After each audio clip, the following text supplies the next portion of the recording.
आहे वक्तृत्व आणि व्यक्तिमत्व प्रशिक्षण कार्यशाळा आणि या कार्यशाळेमधून आपल्याला वक्ता म्हणून तयार व्हायचं आहे। वक्त्यासारखं वाचन आहे, गायकासारखा रियाज आहे, कलाकारासारखी कला आहे, दमदार आवाज आहे, रसिकामधली रसिकता आहे, शब्दसाठा आहे आणि सुंदर अशी भाषा आहे आणि सर्वात महत्त्वाचं आपल्याकडे आत्मविश्वास आहे। आणि ज्यांच्याकडे हा आत्मविश्वास आहे ते काय होऊ शकतात? वक्ता होऊ शकतात। आणि म्हणून आपण ठरवलं पाहिजे की मी वक्ता होणारच, मला वक्ता व्हायचं आहे, मी सूत्रसंचालक बनणारच। सन्मान नव्हे हे फक्त हा आहे जिव्हाळा आपल्या पदस्पर्शाने पावन झाला हा प्रशिक्षणाचा कार्यसोहळा, प्रशिक्षणाचा कार्यसोहळा। की जेव्हा आम्ही चिंध्या बांधून सोडे विकायला बसलो, गिराईक रक्ता फिरकेना। जेव्हा आम्ही मग सोडे बांधून चिंधे विकायला बसलो, गिराईक मावता मागेना। याचा अनुमान लहान होता तेव्हा जन्म झाल्याबरोबर कुठे गेला होता? सूर्याला खायला गेला होता, सूर्याला गिळायला गेला होता फळ। शिकवे शिकायते खौफ को दरिया में डाल, शिकवे शिकायते खौफ को दरिया में डाल। कामयाब होना चाहता है तो अपने हुनर को आजमा के देख, अपने हुनर को आजमा के देख। त्या रसाला ज्यूस म्हणतात आणि जो टाळ्या वाजवत नाही त्याला कंजूस म्हणतात। हा पिऊन बाप माझा माईच्या मागे लावटून, हो दारू पिऊन बाप माझा माईच्या मागे लावटून। बस झालं शिक्षण आता घेऊ दे हाती काम, शिकून शान हो शिकून शान पुढे मोठा मास्तर होणार कान। तवा मले मास्तर मंदी दिसती माझी माय, वो दिसती माझी माय। है पीर पर्वत सी पिघलनी चाहिए, इस हिमालय से कोई गंगा निकलनी चाहिए, इस हिमालय से कोई गंगा निकलनी चाहिए। सिर्फ हंगामा खड़ा करना मेरा मकसद नहीं, सिर्फ हंगामा खड़ा करना मेरा मकसद नहीं, सारी कोशिश है कि ये सूरत बदलनी चाहिए। मेरे सीने में नहीं तो तेरे सीने में ही सही, हो कहीं भी आग लेकिन आग जलनी चाहिए, आग जलनी चाहिए। माझ्या पाचवीलाच कुंडलेला काटेरी मार्ग, माझ्या पाचवीलाच कुंडलेला विस्तवांचा बिछाना तोही ग्रहाणीच दिलेला। असो हरकत नाही, मला काट्यावरून चालता येतं, मला काट्यावरून चालता येतं। जाळ पडलं अंगावर तर जाळ्या सकट उडता येतं। मी उडेल पण केवळ उडणारच नाही तर उंच भरारी घेईन आणि जिद्दीने हे मुक्त आकाश मी माझ्यासोबत नेईन। वक्त्यासारखं वाचन आहे, वक्त्यासारखं वाचन आहे, गायकासारखा रियाज आहे, कलाकारासारखी कला आहे, दमदार आवाज आहे, रसिकामधली रसिकता आहे, शब्दसाठा आहे आणि सुंदर अशी भाषा आहे आणि सर्वात महत्त्वाचं आपल्याकडे आत्मविश्वास आहे।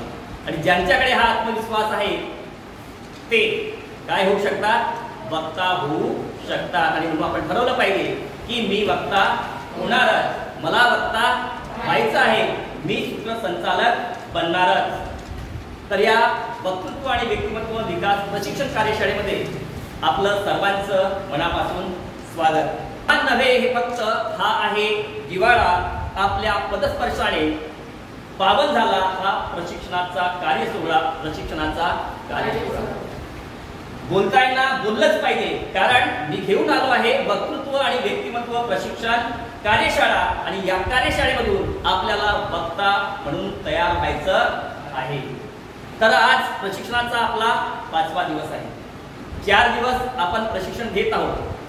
आपलं सूत्रसंचालन या घटकावर आपण काम करीत आहोत। सूत्रसंचालन आपण का करायचं, सूत्रसंचालनाचं महत्त्व काय आहे याविषयी आपण थोडक्यात आज माहिती बघणार आहोत। तर सूत्रसंचालन का करावं हा सर्वात महत्त्वाचं वैशिष्ट्य आहे। आपण का करायचं सूत्रसंचालन? सूत्रसंचालन केल्याने आपल्याला काय मिळते तर सर्वात महत्त्वाचं, पहिलं महत्त्वाचं, सूत्रसंचालनामुळे बोलण्याची कला अवगत होते। काय होते? बोलण्याची कला अवगत होते। हा सर्वात महत्त्वाचा फायदा आणि याच्यासाठी आपण सूत्रसंचालन केलं पाहिजे। आता असं म्हणतात की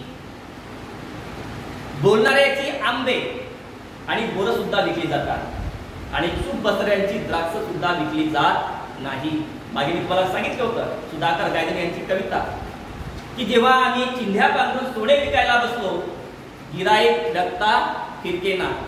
जेव्हा आम्ही मग सोने बांधून चिंध्या विकायला बसलो, गिराईक मावता मागेना. याचा अर्थ काय की लोक काय बघतात, तुम्ही कसे दिसता, काय करता. जेव्हा कवी सांगतात की जेव्हा आमच्या अंगावरती काय होत्या, चिंध्या होत्या, परंतु काय विकत होतो आम्ही, सोने विकत होतो. परंतु लोकांना कळलं की हा चिंध्यावाला माणूस हा काय विकणार, त्याच्याकडे काय असेल, म्हणून कोणी त्याच्याकडे त्याच्या दुकानामध्ये कोणी येत नव्हतं. त्यांनी स्ट्रॅटेजी बदलवली आणि काय केलं मग त्यांनी, सोने अंगावर घातले. लोकांना वाटलं हा श्रीमंत माणूस आहे, हा काहीतरी चांगलंच विकेल. आणि मग लोकांनी त्यांच्या दुकानामध्ये यायला काय केली, गर्दी केली. आणि या गर्दीचा फायदा घेऊन काय केलं, काय विकल्या, चिंध्या विकल्या. लोक चिंध्या सुद्धा घ्यायला सुरुवात केली. म्हणजेच सांगायचा मुद्दा हा की आपल्याला बोलण्याची कला शिकायची आहे. बोलण्याची कला नुसतं भाषणामध्ये नसते, सूत्रसंचलनामध्ये नसते, सगळ्याच ठिकाणी प्रत्येक क्षेत्रामध्ये बोलण्याची कला आपल्याला आली पाहिजे. व्यवसाय कराल तरी बोलावं लागते, नोकरी कराल तर मुलाखत तुम्हाला द्यावी लागते. त्या ताईने सांगितलं तुम्हाला काही नाही आलं तरी चालेल, परंतु तुमच्याकडे काय पाहिजे, बोलण्याची कला पाहिजे, तुमच्यामध्ये आत्मविश्वास पाहिजे. त्या नुसत्या बोलण्याच्या कलेवर, त्या नुसत्या आत्मविश्वासावर तुमचं सिलेक्शन केलं जाते. कारण स्पर्धा परीक्षेमध्ये तुम्ही परीक्षा पास होऊन झालेला असतात, मुलाखतीमध्ये तुमचं ज्ञान पाहत नाही, तुम्हाला किती अक्कल आहे, किती हुशारी आहे तुम्ही परीक्षेमध्ये दाखवलेली आहे. पण तुम्हाला काय दाखवायचं आहे, तुमच्याकडे कॉन्फिडन्स आहे किंवा नाही, तुमच्याकडे आत्मविश्वास आहे किंवा नाही. आणि म्हणून या सगळ्या ठिकाणी मग समाजकारण असो, सामाजिक चळवळीमध्ये तुम्ही जर काम करता त्या ठिकाणी सुद्धा बोलावं लागते. राजकारण असेल, आपल्याला बोललो तो राजकारणामध्ये वक्ता म्हणजे नेता यशस्वी कोण होतो, जो चांगला वक्ता होतो. तुम्ही सांगितलं अर्पितांनी, नरेंद्र मोदी नावाचं गारुड या भारतावर आलंय 2014 पासून. कशाच्या बळावर, नुसत्या वक्तृत्वाच्या बळावर. आणि म्हणून ही कला आपल्याला शिकणं आवश्यक आहे. समाजकारण आहे, राजकारण आहे, शिक्षण क्षेत्र आहे, कुठेही जा तुम्हाला बोलल्याशिवाय पर्याय नाही. सध्या सोशल मीडियाचा जमाना आहे, युट्यूब आहे, फेसबुक आहे, इंस्टाग्राम आहे, या ठिकाणी सुद्धा तुम्हाला बोलावं लागते. जो चांगला बोलेल त्याचं महत्व वाटते, त्याचा मान सन्मान वाटतो. आणि ते मान सन्मान वाढला त्या ठिकाणी अर्थकारण येते, पैसा प्रसिद्धी अमाप मिळत असते. आणि यासाठी आपल्याला सूत्रसंचालन करताना सर्वात महत्वाचा जो फायदा होतो तो म्हणजे बोलण्याची कला अवगत आपल्याला प्राप्त होते. म्हणजे सूत्रसंचालन काय करायचं, बोलण्याची कला अवगत करण्यासाठी. महत्वाचं लेखनाची कला अवगत करण्यासाठी. दुसरं कोणतं आहे महत्वाचं कारण, लेखनाची कला अवगत करण्यासाठी. सूत्रसंचालन जेव्हा तुम्ही करता तेव्हा लेखन कलेचा संबंध येतो. वक्तृत्व कला आणि लेखन कला या दोघेही बहिणीच आहे. त्याशिवाय पूर्णत्वास आपण पुढे जाऊ शकत नाही. जेव्हा सूत्रसंचालनाला काय करायला लागते, सुरुवातीला कार्यक्रम सुरू होण्यापूर्वी त्याला लिहावं लागते. लेखनाची कला त्याला अवगत करावी लागते. अरे बरोबर आहे की नाही. उद्या आपला जर कार्यक्रम आहे तर पहिल्यांदा आपल्याला स्क्रिप्ट तयार करावी लागते. कशा प्रकारचा कार्यक्रम आहे, कोण बोलणार, काय करणार, काय बोलायचं आपल्याला, ही सगळी लेखन कला आपल्याला निर्माण करावी लागते. मग सूत्रसंचालन करताना आपल्याला काय लागतात, चारोळी लागते, कविता लागतात, शेरोशायरी लागते, महत्वाचे सुविचार असतात, काही महत्वाचे जे महापुरुष आहेत त्यांची वाक्य असतात, ही सगळी आपल्याला तयार करावी लागतात. म्हणजेच आपल्या लेखन कलेचा या ठिकाणी काय होतो, विकास होतो. असं म्हणतात, एक लिखा और 100 बका म्हणतात. म्हणजे लिखाणाला फार काय आहे, महत्व आहे. तुमची लेखन कला यामुळे सुधारू शकते. नवनवीन विचार तुमच्या डोक्यामध्ये, जेव्हा तुम्ही पेन हातामध्ये घेता, तुम्ही घेऊन बघा, पेन घेण्यापूर्वी तुमच्या डोक्यात खूप विचार येत नाही, पण जेव्हा तुम्ही प्रत्यक्ष लिहायला लेखनाला सुरुवात करता तेव्हा डोक्यामध्ये तुमच्या विचारांची रील येते, एका पाठोपाठ विचार येतात. ते शब्द आपल्याला कागदावर उतरवायचे आहेत. म्हणजेच सूत्रसंचालन कशासाठी, लेखन कला आपली विकसित करण्यासाठी.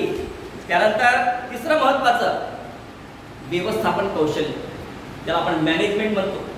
हा एक सर्वात चांगला गुण आहे सूत्रसंचालनाचा. कोणता, व्यवस्थापन. व्यवस्थापन म्हणजे काय करणे, ज्याला इंग्रजीमध्ये मॅनेजमेंट म्हणतात. काय म्हणतात, मॅनेजमेंट स्किल. हे कौशल्य आहे.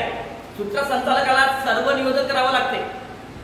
वक्त्यांचं नियोजन आहे, श्रोत्यांचं नियोजन आहे, कोणकोणते साहित्य आणले नाही आले, काय झालं, कोण कुठे बसणार, काय करणार, इकडून कोण तिकडून कोण, कोण कोणाचं स्वागत करेल, कोण केव्हा बोलेल, ह्या सगळ्या गोष्टींचं नियोजन करावं लागते. जीवनामध्ये तुम्हाला यश मिळवायचं असेल तर तुमचं मॅनेजमेंट चांगलं असलं पाहिजे. ज्याचं नियोजन चांगलं त्याच्या पदरामध्ये हमखास काय येत असते, यश असते. आणि म्हणून या सूत्रसंचालनाच्या माध्यमातून आपल्यामध्ये नियोजनाचं कौशल्य काय होत असते, विकसित होत असते. आणि म्हणून मॅनेजमेंट करण्यासाठी, नियोजनाचं कौशल्य विकसित करण्यासाठी आपल्याला सूत्रसंचालन करावंच लागेल. चौथं महत्वाचं आहे आणि सगळ्यात महत्वाचं आहे, स्टेज डेअरिंग निर्माण करण्यासाठी सूत्रसंचालन करायचं आहे. स्टेज डेअरिंग, आत्मविश्वास.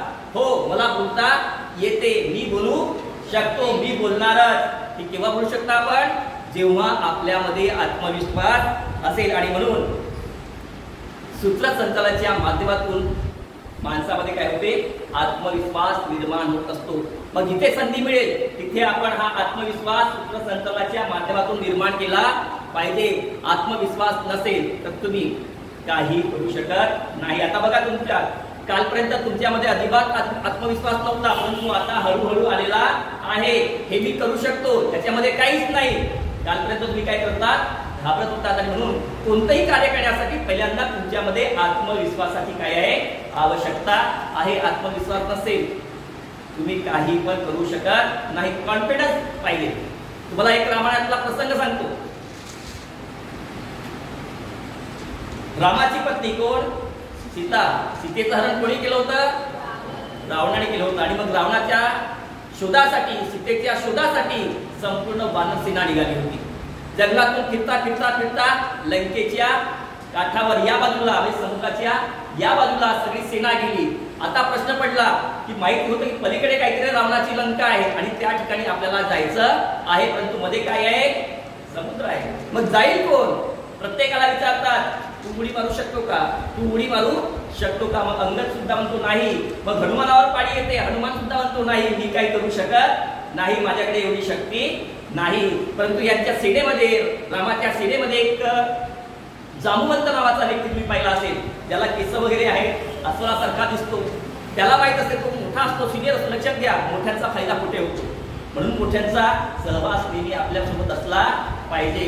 मग हा जो जांबुवंत वयाने मोठा असतो आणि तो सांगतो की जेव्हा हा हनुमान लहान होता तेव्हा जन्म झाल्याबरोबर कुठे गेला होता, सूर्याला खायला गेला होता, सूर्याला गिळायला गेला होता फळ म्हणून. म्हणजे हनुमानाकडे ती ताकद आहे, हा जाऊ शकतो, परंतु याचा आत्मविश्वास हरवलेला आहे. याला माहीतच नाही की मी उडी मारू शकतो. अंगदीने सांगितलं, तू करू शकतो, तू उडी मारू शकतो, इथून लंकेला तू जाऊ शकतो, तुला करावंच लागेल. हनुमानाला सुद्धा गोष्ट पटली. अरे मी लहानपणी मारलो, मग आता तर काय आहे, मोठा झालो आहे, मग आता तर मी उडी मारू शकतो. आणि मग शेवटी काय झालं, त्याच्यामध्ये आत्मविश्वास निर्माण झाला आणि हनुमानाने काय केलं, या काठावरून सरळ लंकेला उडी मारली आणि सीता मातेचा काय का त्यांनी शोध लावला. आता हे कशाचं फळ आहे, आज म्हणजे उडी पूर्वी त्याला मारता येत होती, परंतु त्याच्यामध्ये काय नव्हतं, आत्मविश्वास नव्हता. हा पाचवा महत्वाचा आहे. सूत्रसंचालन काय करायचं, जीवनात यशस्वी होण्यासाठी तुम्हाला यश जर प्राप्त करायचं असेल, पैसा, प्रसिद्धी तुम्हाला हवी असेल. पैसा सगळ्यांना आवडतो, मला वाटतं की आवडत नाही, सगळ्यांना आवडतो. प्रसिद्धी आवडतं सगळ्यांना. मग ह्या सगळ्या गोष्टी, पैसा, प्रसिद्धी कशाच्या माध्यमातून मिळतात, आपल्याला सूत्रसंचालनाच्या माध्यमातून मिळतात. तुम्हाला माहिती आहे, सोनू निगम तुम्ही नाव ऐकलंय, उत्कृष्ट गायक आहे. उत्कृष्ट गायक होण्यापूर्वी तो सूत्रसंचालक होता. लक्षात घ्या, काय होता, सूत्रसंचालक. सोनू निगम असेल, आदेश बांदेकर असतील, डॉक्टर साबळे असतील, यासारखे अनेक उत्कृष्ट सूत्रसंचालक होऊन गेले. प्रसिद्धी त्यांना अमाप मिळत आहे, पैसा त्यांना अमाप मिळत आहे. ते लाख तुम्ही रुपये खर्च केले तरी तुमच्यामध्ये कोणी आत्मविश्वास निर्माण करू शकत नाही. हे तुम्हाला स्वतः करावं लागेल. हा जो संपूर्ण आत्मविश्वास आहे, हा आत्मविश्वास आपल्याला सूत्रसंचालन केल्याने मिळतो. म्हणजे सूत्रसंचालनाचे फायदे काय झाले आपल्याला, पहिलं काय सांगितलं तुम्हाला, पहिला फायदा कोणता महत्वाचा तुम्हाला सांगितलेला आहे की आपल्याला बोलण्याची कला अवगत होत असते, हा सर्वात महत्वाचा फायदा. दुसरं, लेखन कला काय होते, आपल्याला अवगत होते. तिसरं, मॅनेजमेंट स्किल शिकतो आपण, व्यवस्थापनाचं कौशल्य शिकतो. चौथं सांगितलं, स्टेज डेअरिंग निर्माण करण्यासाठी आणि जीवनात प्रसिद्धी, पैसा, मनी, फेम मिळण्यासाठी साठी सूत्रसंचालन करणं आवश्यक आहे। आणि शिकवे शिकायते खौफ को दरिया में डाल, शिकवे शिकायते खौफ को दरिया में डाल, कामयाब होना चाहता है तो अपने हुनर को आजमा के देख, अपने हुनर को आजमा के देख। सूत्रसंचालन, वक्तृत्व हे हुनर आपल्यामध्ये दडलेले आहेत, ते फक्त आपल्याला काय करायचे आहे, बाहेर काढायचे आहेत। लपलेला आहे त्याला आपल्याला ओळखायचं आणि त्याला बाहेर काढायचं, आणि तुम्ही ओळखलं आणि त्याला जर बाहेर काढलं तर जीवनामध्ये तुम्ही यशस्वी झाल्याशिवाय राहणार नाही। पैसा, प्रसिद्धी, पद तुमच्या मागे धावल्याशिवाय राहणार। आणि या सर्व गोष्टीसाठी आपल्याला सूत्रसंचालन करणं आवश्यक आहे। कोणताही कार्यक्रम घ्या, बघा लक्षात घ्या, त्या कार्यक्रमामध्ये कोण काय बोलला, कोणता वक्ता होता हे आपल्याला माहित नाहीये। आता आपण मागचा कार्यक्रम केला, आपण सर्वांना आठवतात कोण, स्नेहा आठवे, कारण ती पूर्ण वेळ कुठे होती, कार्यक्रमात बोलत होती। म्हणजे वक्त्यापेक्षा महत्व कोणाला आहे, सूत्रसंचालन करतो, पूर्ण वेळ बोलतो, समोर सगळ्यांच्या तोच जातो आणि कार्यक्रम पूर्ण उठतो कोणावर, सूत्रसंचालनावर आहे। म्हणून या सर्व गोष्टीसाठी आपल्याला सूत्रसंचालन करणं काय आहे, आवश्यक आहे।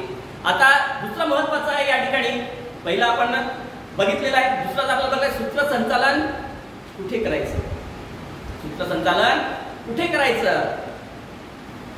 त्यांनी सांगितलं आहे की सूत्रसंचालन हे कुठेही करायचं, जिथे संधी मिळेल तिथे, घरात मिळाली घरात, मित्रामध्ये मिळाली मित्रामध्ये, बाहेर मिळाली बाहेर, राजकीय सभा असो, सामाजिक असो, शैक्षणिक असो, कवितांच्या कार्यशाळा असतो, नंतर निरोप समारंभ असतो, सेवानिवृत्तीचे कार्यक्रम असतो, वर्गातील शाळेतील वेगवेगळे छोटे मोठे कार्यक्रम असतो, या सगळ्या ठिकाणी जिथे संधी मिळेल तिथे आपण ती संधी शोधली पाहिजे। त्या संधीचं काय केलं पाहिजे, आपण शोधलं केलं पाहिजे।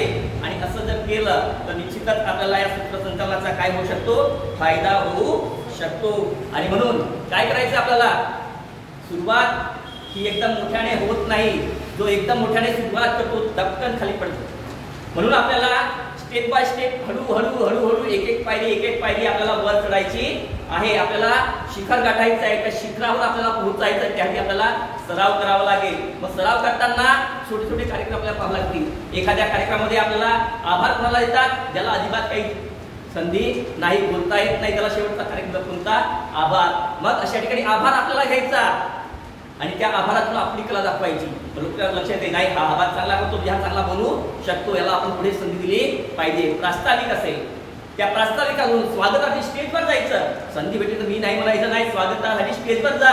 स्टेजवर गेल्यानंतर तुमच्यामध्ये काय निर्माण होईल, आत्मविश्वास निर्माण होईल। आणि ह्या सगळ्या जर आपण गोष्टी केल्या तर मग काय होईल, तुमच्यामध्ये सूत्रसंचालन करण्याचा गुण निर्माण होईल। म्हणून सूत्रसंचालन कुठे करायचं, जिथे संधी मिळेल, राजकीय सभा असेल, सामाजिक, गावामध्ये गणपतीचे कार्यक्रम असतात, कीर्तनाचे कार्यक्रम असतात, माईक घ्यायचा आणि नेहमी त्यामध्ये बोलण्याचा काय करायचा आपण प्रयत्न मिळायचा। जिथे संधी मिळाली तिथे सूत्रसंचालनाला आपण काय करायचं आहे, सुरुवात करायचं आहे। तिसरं बाब, आता सूत्रसंचालन कसं करावं या संदर्भात आपण बरेचदा चर्चा केलेली आहे। आता सूत्रसंचालन करताना काय करायचं, कार्यक्रमाचं स्वरूप कसं आहे हे लक्षात घ्यायचं। कार्यक्रम कोणता आहे, सामाजिक आहे, राजकीय आहे, शैक्षणिक आहे, वैयक्तिक आहे की सामूहिक आहे, महिलांचा आहे, पुरुषांचा आहे, ग्रामीण मध्ये आहे की शहरी मध्ये आहे, या सगळ्यांचा विचार करून सूत्रसंचालन आपल्याला करावं लागत असते।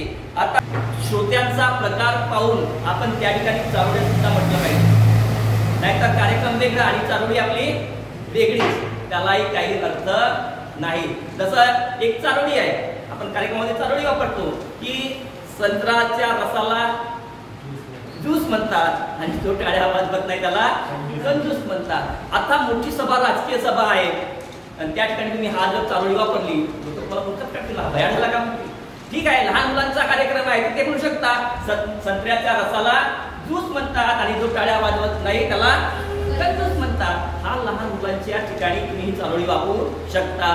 तर सूत्रसंचालकांनी कुठे काय बोलायचं, कुठे चारोळी वापरायची, कुठे शेरोशायरी, हे लक्षात घेतलं पाहिजे।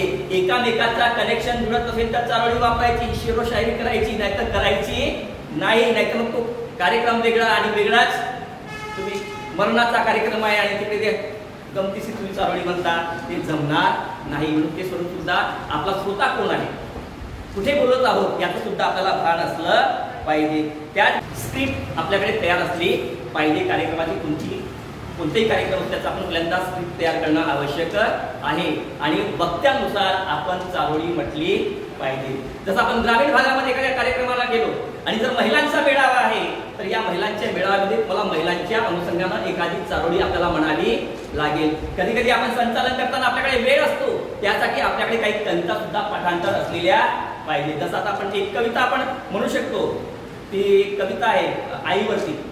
कोणती मला पाठ असेल, अंबरून ही सुद्धा आपण कविता जर म्हटली महिला मेळाव्यामध्ये महिलांना किती छान वाटेल, बरोबर आहे नाही. मग ती कविता आपल्याला सरावानं आपण पाठांतर केली पाहिजे.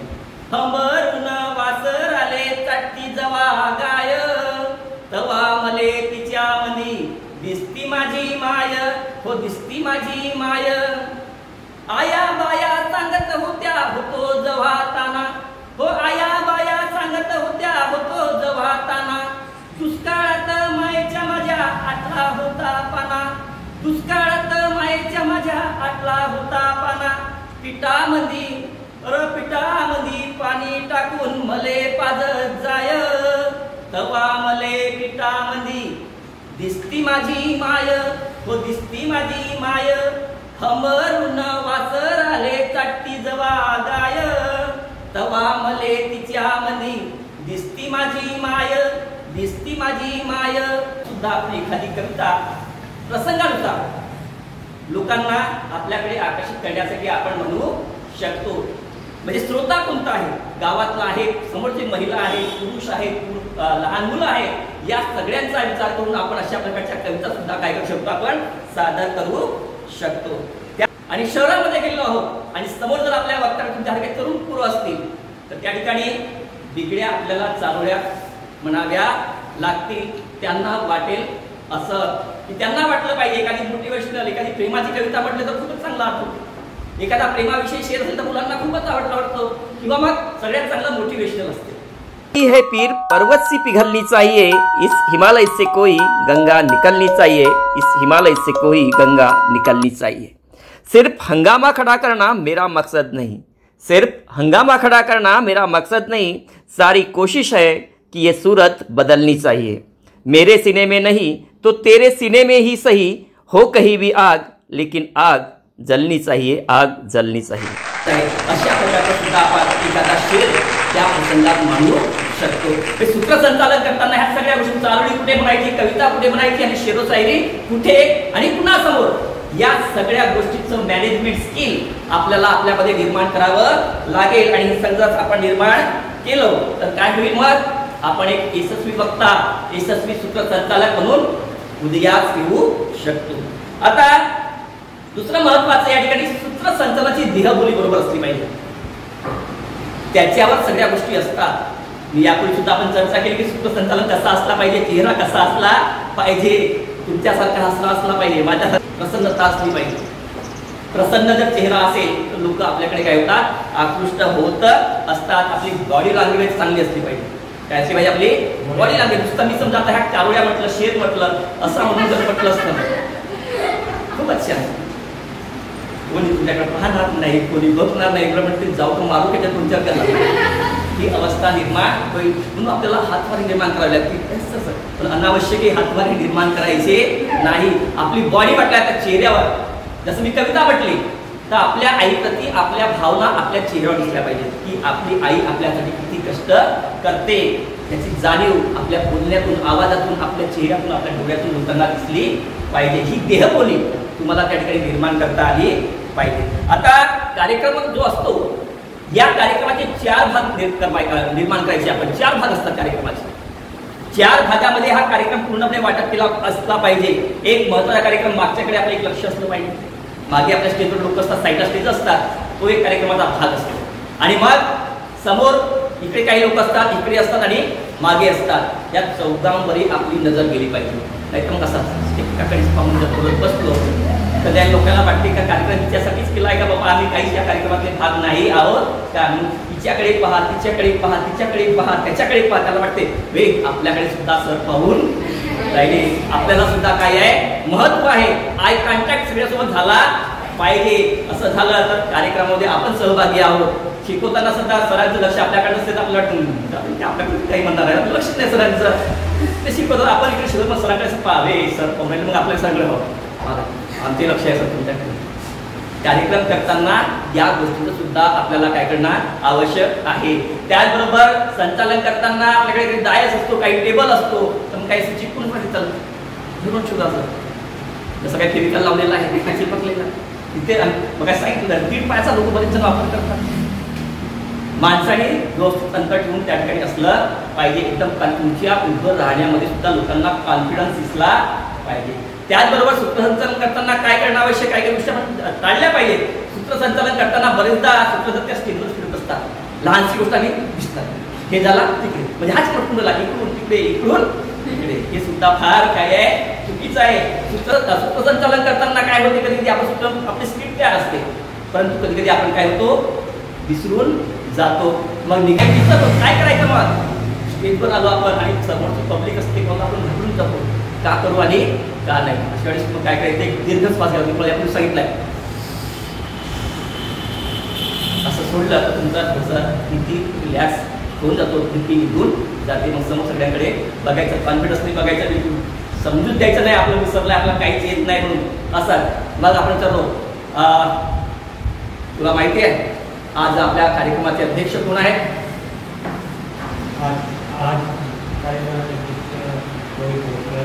हा बघा आता दुसरा कामबंद का नाही ही समस्या लक्षात घ्या. त्यांनी सांगितलं आमच्या कार्यक्रमाचे अध्यक्ष आज कोण आहे? कोणकर आहे? ठरला आहे का अध्यक्ष? नाही आहे. याला समस्या म्हणतात. असं सोपे सोपे मुखाचे प्रश्न विचारते. हा छान सुमित बरोबर उत्तर दिलं. Very good. बसा कशासाठी टाइमपास करतो आपल्याला इकडचं आठवलं पाहिजे म्हणून फक्त थोडे 2-4 शब्द बोललो मग आपल्यामध्ये असं असं असं आहे. मग आपली गाडी काय येते जाग्यावर येते आणि मग आपण संचालन करायला काय करतो आपण सुरुवात करीत असतो. आणि अशा प्रकारे मग प्रेक्षकांचा संवाद साधायचा आणि संवाद साधताना उद्धटपणे बोलायचं नाही, नम्रपणे. त्याला वाटलं पाहिजे आपल्याला प्रश्न विचारत नाही, आपल्याशी बोलत आहेत. प्रश्न विचारणे आणि बोलणे याच्यामध्ये काय आहे फरक आहे. प्रश्न विचारत लोकांना त्रास येते, राग येतो, नुसते आम्हाला प्रश्न विचारतात. पण तू बोलला तर कोणाला काही वाटत नाही हा सर खूप छान बोलून राहिले. नातून वाटलं मी प्रश्न मला विचारतो तुम्हाला भीती निर्माण होते हे समजून काय आम्हाला प्रश्न विचारतात. मग आपल्यामध्ये एक निगेटिव्हिटी नकारात्मकता निर्माण होत असते. तिसरं महत्वाचं आहे या ठिकाणी आवाज आणि भाषा याच्यावर तुम्हाला काम करावं लागेल. सूत्रसंचालन करताना आवाजाला जेवढं महत्व देहबोलीला आहे तेवढंच तुमचं महत्व कशाला आहे? आवाजाला आहे. आवाज चांगला असला पाहिजे. पंडित जवाहरलाल नेहरूंचं एक वाक्य असं घेताना एखाद्या नुसत्या कविता किंवा काही म्हणायचं नाही, सांगायचं यांनी म्हटलं त्याला वाटते खूपच विद्वान माणूस आहे याला ह्याही गोष्टी कळतात. म्हणजे म्हटलं पंडित जवाहरलाल नेहरू लोक पंडित जवाहरलाल नेहरू पंडित जवाहरलाल विषयी सुद्धा काय आहे माहिती आहे.